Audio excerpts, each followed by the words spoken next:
Bem, gente, mas um podcast Canal Niterói, Tintinha, Tintim. nossa convidada, ela tem mais de 20 anos de atendimento clínico corporativo com perícia de escritas manuais.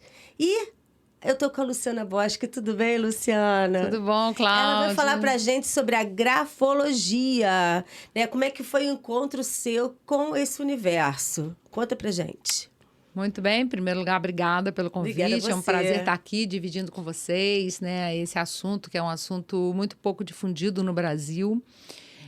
Bom, eu sou formada em psicologia, venho do mundo corporativo, né, trabalhei muitos anos, mais de 20 anos, em empresa, em seleção de pessoal, trabalhando com testes, né, para selecionar candidatos. E sempre apliquei redação, porque entendia que era uma ferramenta de identificação da pessoa, né?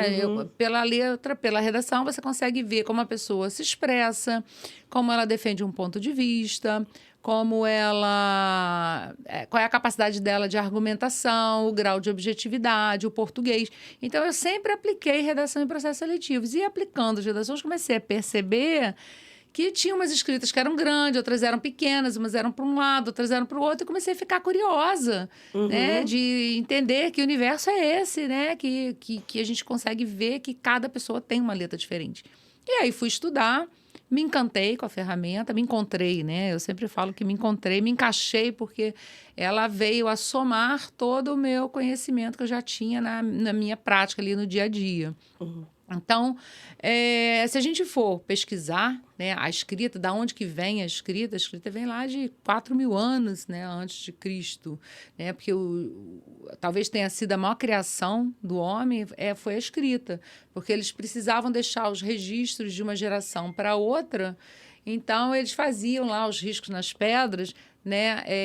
E aí pesquisadores, estudiosos, filósofos começaram a perceber que existia uma semelhança entre os riscos nas pedras e os traços de comportamento. Então, por exemplo, traços grandes diziam respeito a pessoas mais expansivas, comunicativas, sociáveis, ambiciosas. Traços menores diziam respeito a pessoas mais introspectivas, mais tímidas, pessoas às vezes até mais inteligentes. Então, daí nasceu então o estudo, né, que eles foram fazendo essas associações, e de lá para cá o estudo foi se desenvolvendo. Hoje, no mundo, a grafologia ela já é entendida como uma ciência, né? Ela é uma ciência que ela anda sozinha, ela tem autonomia, tem, né, os livros, tem os grandes congressos no mundo sobre o assunto. No Brasil é que ela ainda é um assunto pouco conhecido. Então, assim, é uma oportunidade estar aqui. E eu achei muito interessante lá no seu Instagram quando você falou do comportamento emocional junto à escrita. Eu queria que você explicasse um pouco sobre isso. Cláudia, isso é muito importante a gente falar, porque muita gente chega para mim e pergunta: mas a minha letra muda muito, né? Talvez essa seja a pergunta que eu mais ouço. Minha letra muda muito. A letra não muda. Quem escreve é o cérebro. Essa é a regra número 1 para a gente começar a entender por que a escrita ela tem essa importância, né? Quando a gente olha uma letra e consegue identificar tantos traços de personalidade, por que ela é tão profunda? Porque quem escreve é o cérebro. Da mesma maneira que nós temos a nossa forma de andar, de falar, de gesticular, de se vestir, de sentar, de comer, a gente tem a nossa forma de escrever. Então, ninguém copia a letra de ninguém, né? Por isso existe a perícia grafotécnica, que ela é uma ciência que existe exatamente para identificar aí, né, a autoria das assinaturas. Então, a escrita é como se fosse o nosso DNA, né? É a nossa digital. Então, quando eu, por exemplo, se eu estiver mal, a minha escrita ela vai demonstrar esses sinais de que eu estou mal, estou para baixo, estou depressiva, estou desanimada, porque ela é uma fotografia do nosso estado de ânimo. Então, se eu tiver... por exemplo, quando eu fico mal, você percebe a pessoa cabisbaixa, você não percebe? Né, as pessoas, a pessoa fica mais triste, fica com as feições mais tristes, até às vezes a escolha da roupa, né, uma roupa mais fechada. Então, a escrita ela também demonstra. Agora, o importante é deixar claro aqui que o fato da pessoa demonstrar sinais de desânimo, de abatimento na escrita, não significa que ela mude de personalidade. Ela muda de estado de ânimo. E o estado de ânimo, todos nós mudamos. tá? Uns mais, outros menos. Isso é que é importante também, essa dosagem, é importante entender que as pessoas quando falam assim, mas a minha letra muda muito. Aí eu falo, tá, então manda para mim sua letra. Quando eu vou ver, é a mesma pessoa, você está vendo ali que é a mesma pessoa, né? Pode ser que ela esteja num estado de ânimo um pouco diferente, claro. Se eu estiver passando por uma separação conjugal, se eu estiver passando por uma crise, se eu estiver desempregada, qualquer Vai mudar. fato Vai que mudar. altere o meu estado emocional vai se refletir na escrita. Inclusive, a gente agora teve, né, o Setembro Amarelo. Exatamente, isso que eu ia falar, né? Esse setembro, junto ao suicídio, que passou agora, né? Que foi o Setembro Amarelo. Queria que você falasse, você colocou alguma coisa no seu Instagram também, que você falasse sobre isso. É muito importante você tocar nesse ponto, porque é um trabalho que a gente faz, um trabalho, inclusive, preventivo. Fizemos esse trabalho no ano passado nas escolas do Brasil, em várias escolas no Brasil, onde nós pedimos aos adolescentes para escreverem a redação, né? Porque tem que ter um scriptzinho. Então, fazerem a redação e, a partir dali, então, nós conseguimos identificar tendências ao abatimento, desânimo, depressão, ideação suicida, tendência à violência. Então, tudo isso você consegue identificar na letra e fazer um trabalho preventivo. Quando você identifica aquele adolescente, aquele aluno, e tira ele ali daquele contexto, né, para poder trazer ali um atendimento, uma terapia. Sobre a Monique Medeiros, que foi, né, que teve aquele problema, né, quem não sabe o caso da Monique Medeiros, né, do filho dela que foi assassinado. Você chegou a ver alguma coisa ali na escrita dela? Te passou alguma coisa? Você foi responsável por alguma situação ali? Conta pra gente. Ali, o que a gente consegue ver, e esse também é uma outra vertente da grafologia, que é o trabalho da grafologia forense, que, como eu falei, da mesma maneira que você identifica os sinais de tendência à depressão, ao desânimo, a gente também consegue identificar tendência à agressividade, à violência. Então, esse é o trabalho que a gente chama da grafologia forense, que é quando a gente identifica uma característica até no adulto mesmo, não só no adolescente, no estudante, mas no adulto também, onde a gente identifica essa característica e tenta fazer um trabalho preventivo. Então, é um trabalho que é feito, né, no mundo todo. Inclusive, a gente tem até séries, né, séries do Netflix, eu cito. Conta pra gente, que tem gente que não viu aquele filme, né? O Talentoso Ripley. Eu vi, foi ótimo, que fala muito sobre isso. Tem a série do Una Bomber, que cita esse caso, né? Quer dizer, cita esse caso não. O Una Bomber, eles chegam, né? Que foi talvez aí a empreitada mais longa do FBI para chegar nele, foi exatamente o irmão dele denuncia porque identifica numa das cartas que ele escreve, identifica ali a pressão da letra. Essa é uma característica importante também, né? Quando a gente avalia a letra, a gente vira o papel ao contrário, né? E sente a pressão da letra. Então, isso também é uma característica que muita gente me pergunta, né? Qual é a importância? Porque a pressão que você coloca para escrever, ela é o seu tônus vital, é a sua energia. É o quão profundo você vai nos seus objetivos, nos seus propósitos, o seu grau de intensidade na busca pelos seus objetivos. Então, assim, pessoas que colocam mais pressão tendem a ser mais intensas, né? A escrita mais superficial são pessoas que já não têm tanta intensidade ali na luta, ali pelas suas metas. Então, é muito importante a gente trabalhar com o material original, porque a gente vira o papel ao contrário, passa a mão e sente ali a pressão. Então, essa é uma característica bastante importante, inclusive na perícia, né? Porque é uma das formas do perito identificar uma autoria de uma assinatura exatamente percebendo ali o sulco que marca. E na Bomber aconteceu isso, né? Quando ele endereçava as cartas, o papel que estava embaixo marcou ali a pressão. Exatamente. Né? Muito interessante. Muito interessante esse livro. Esse filme, vocês têm que ver. Ela falou aqui algum nome. Agora, eu queria que você falasse sobre... Eu fui professora, mas eu nunca gostei da minha letra. Existe uma forma de eu mudar sabe? De eu melhorar, entendeu? Esteticamente porque você falou sobre a caligrafia, você falou sobre, né, algumas outras letras de forma. Eu queria que você falasse um pouco dessa parte estética também. Eu acho que, assim, para falar a verdade, acho que ninguém gosta da letra. Todo mundo que chega para mim e fala assim, nossa, minha letra é horrível, minha letra não dá para entender nada, é o que eu mais ouço. Né? E as pessoas têm uma preocupação muito grande com a parte estética, mas é o que eu sempre digo, essa classificação de bonita ou feia, a gente não faz, tá?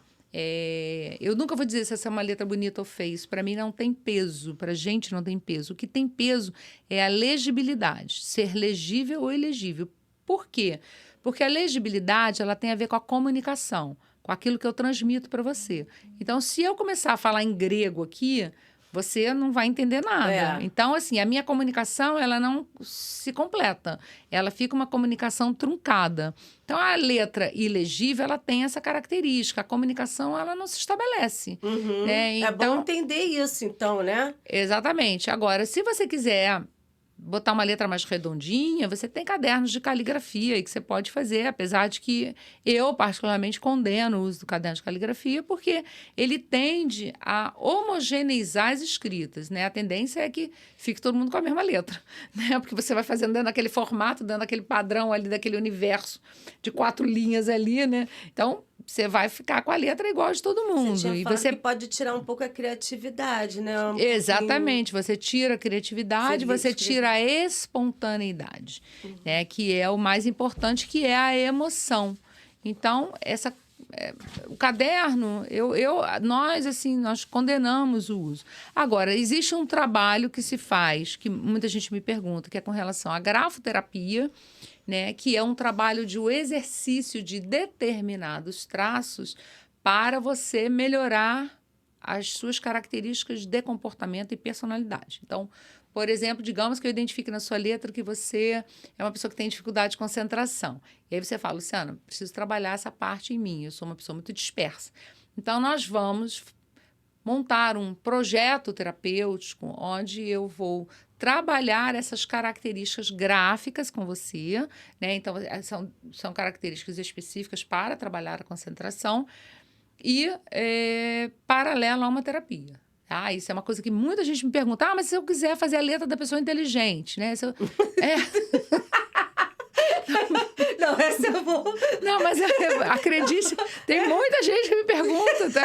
Não, desculpa, mas realmente eu tive que... Não, mas é exatamente isso. As pessoas, elas acham assim que eu vou mudar a minha barra do T, eu vou fazer a minha barra do T ligada na letra seguinte, porque...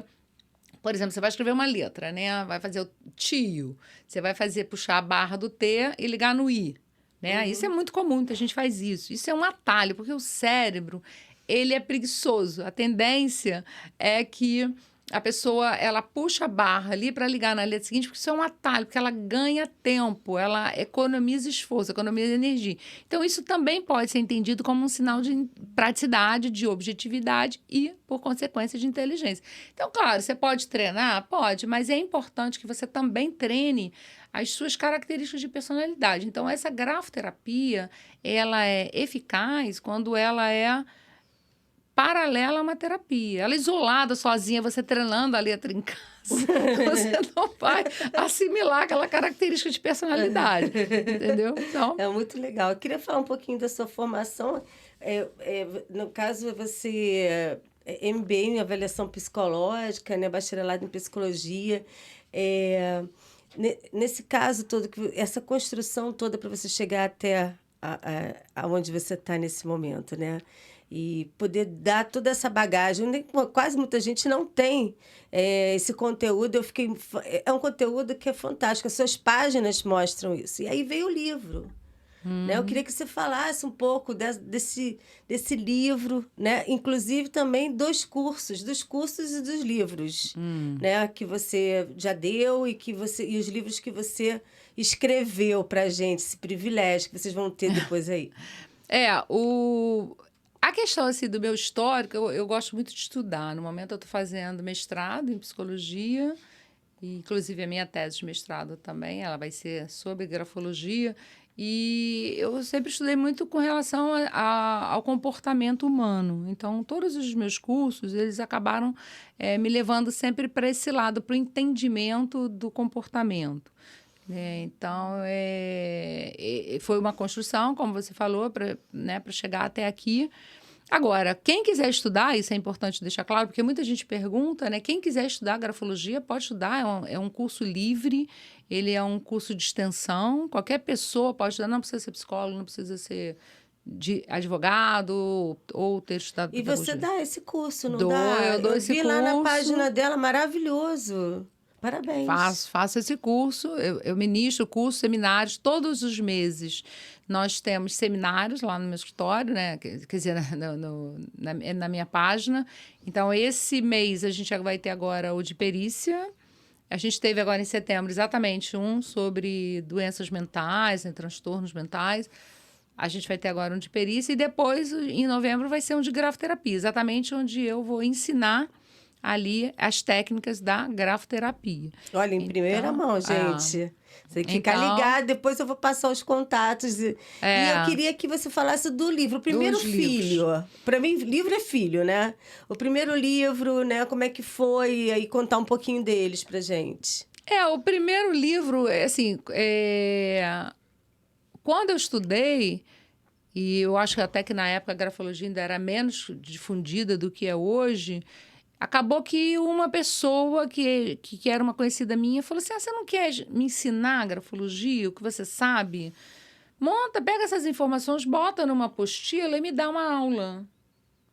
Eu morando em Niterói, eu tinha acabado de cair de paraquedas na grafologia, eu ia para o Rio dar aula, só para ela, era uma aula individual. E aí tudo começou. E engraçado que até hoje, né, a gente se fala, ela sempre brinca comigo, né? Luciana, eu fui sua primeira aluna. E de fato, né, porque ali eu fui entendendo a importância das pessoas conhecerem a ferramenta. Não só eu usar no meu dia a dia, como as pessoas terem esse conhecimento. Porque a grafologia está aí, todo mundo escreve. Uhum. Todo mundo. Então, assim, você ter essa ferramenta à sua disposição ali, né? Você poder identificar traços de personalidade numa letra é muito poderoso. Você pode também se identificar conhecendo como você está escrevendo. O autoconhecimento, o né? autoconhecimento, com certeza. E aí, então, dessa apostila nasceu o livro. Então, eu tenho aí o meu primeiro livro, que é A Personalidade Através da Escrita. Depois disso aí vieram os outros, que aí foi meio...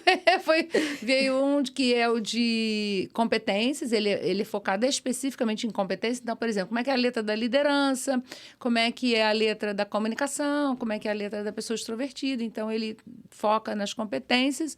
O terceiro livro é sobre profissões, então tem a letra da secretária, a letra do vendedor, a letra do engenheiro, a letra do médico, aí tem lá todas as profissões.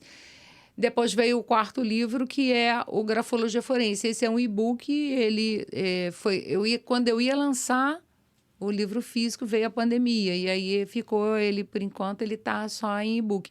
E aí, sim, ele é voltado para a questão da investigação criminal. É a contribuição da análise da escrita para a investigação criminal, que isso é um trabalho fantástico, né? Inclusive, eu até já fiz seminários sobre isso, como identificar, né, serial killer, psicopatas nas escritas. Não, exatamente. Você estava falando isso, eu vou falar com ela. Eu tenho loucura. Você consegue olhar a escrita e falar, é um psicopata? Assim, quase todas as tendências. Eu acho que é muito forte você falar. Isso. Mas, assim, como é que é isso? Eu tenho muita curiosidade de saber. Assim, isso é uma coisa da Cláudia mesmo, que eu tenho curiosidade de saber. Sim, isso. Então, é muito importante para quem está assistindo entender assim, que não é uma fórmula mágica, né? É um estudo e ele é um quebra-cabeça, como eu costumo dizer. Então, você vai pegando os aspectos da escrita da pessoa e você vai montando aquele quebra-cabeça. Então, por exemplo, você pode ter uma escrita grande, mas uma escrita grande e inclinada para a direita é diferente de uma escrita grande e vertical, né? Então, por exemplo, aqui, usando aqui a logo, né, ela é uma escrita angulosa inclinada para a direita. Então, ela tem uma interpretação. Se a sua escrita for vertical ou se for inclinada para a esquerda, a interpretação já é diferente. Então, a interpretação dos aspectos variam de acordo com o contexto. Então, eu preciso ir montando as peças do meu quebra-cabeça. Então, assim, eu posso ver traços de psicopatia? Posso. Posso ver traços de tendência a crime? Posso. Mas eu posso olhar para aquela letra e dizer essa pessoa vai cometer um crime? Eu não faço isso. Eu não chegaria tão longe. Eu posso... vai cometer um suicídio? Né? Muita gente me pergunta. Isso é muito comum, isso. Né? Você percebe no meu filho a tendência, né? Eu vejo muitas... Mas a gente está num momento muito atípico, né? Um momento muito sensível. E eu vejo que muitas mães, muitos pais me procuram exatamente com essa aflição de querer identificar no filho algum sinal, algum indicativo de... Até uso de droga, muitas vezes uso de droga que a gente também consegue ver. Então, assim, você consegue identificar? Consegue, mas você consegue reverter o quadro, né? Você consegue pegar uma pessoa que tenha, por exemplo, esteja numa fase ruim e ela pode sair daquela fase. Aquilo não é uma condenação, né? O fato de você estar no momento ruim da sua vida. Então, eu acho que um sinal de psicopatia, né? Aí a gente teria que entrar na definição do conceito de psicopatia, que varia de autor para autor, mas, basicamente, o que a gente pode dizer hoje, né? Em linhas gerais, a psicopatia seria a falta de empatia, né? Eu acho que talvez a principal definição, né? Digamos assim, falando assim bem a grosso modo, seria a falta de empatia. Então, e o controle da situação, né? Isso é uma coisa que a gente percebe muito, porque quando as pessoas me trazem uma letra muito desenhada, né? Muito firme, muito regular, isso demonstra uma necessidade de controle muito grande. Quanto mais variação a sua escrita apresentar, mais emoção ela vai ter. As pessoas mais emotivas são pessoas que apresentam mais variação na escrita, porque a variação ela é a emoção. Né? As escritas que estão muito certas, por exemplo, pessoas que fizeram caligrafia, elas tendem a ter uma escrita mais redondinha, vertical, certinha. Essa escrita certinha, né, ou muito regular, ela denota um controle muito grande da situação. Então, essas pessoas, eu costumo dizer assim, são aquelas pessoas que pode desabar o mundo lá fora, mas ela vai trabalhar. Ela não deixa de trabalhar, ela não desanima diante das adversidades, né? Ela se mantém firme. Isso pode ser um sinal de psicopatia? Até pode. Até pode, porque o psicopata ele não é só aquele que mata, né? É isso que eu ia falar. Pois é, a tendência é as pessoas acham, nossa, fulano é psicopata, nossa, então ele mata. Não. A gente é cercado de psicopatas à nossa volta, né? E pessoas que tendem querem ter o controle da situação. São pessoas, são as famosas controladoras. Então, a gente consegue ver sinais, sim. Mas eu olhar uma letra e dizer para você, assim, ó... É muito forte, né? É muito forte, é muito forte. E eu queria que você falasse agora... Gente, não posso deixar... Posso perder essa oportunidade, não. Então, perde a amiga. Eu escrevi aqui perde algumas a oportunidade. coisas. Não tá nem muito... Mas ela, por aqui, eu escrevi algumas coisas sobre ela e tudo, para poder falar hoje, mas aí eu já escrevi. Aí ela falou, escreve alguma coisa. Eu falei, então tá aqui a minha escrita agora que ela vai analisar como eu sou aí. Né? É para falar verdade, defeitos e qualidades. Pode falar o que você quiser. Então, vamos lá. Sua escrita é grande, né? Você tem uma escrita grande. A escrita grande, o tamanho da escrita, ela diz respeito ao tamanho que a gente quer ocupar no mundo. Né? Então, quanto maior a escrita, maior é o tamanho que a gente quer ocupar. Isso... E todos os aspectos têm sentido positivo e negativo, tá? Então, isso pode ser uma pessoa que é comunicativa, sociável, expansiva, mas também pode ser uma pessoa mais ambiciosa, né? Uma pessoa mais vaidosa. Então, todos esses aspectos vão ser levados em conta quando a gente avalia. Tá? Então, você tem uma escrita grande, você tem uma escrita vertical, né? A verticalidade da escrita, ela vai falar do controle.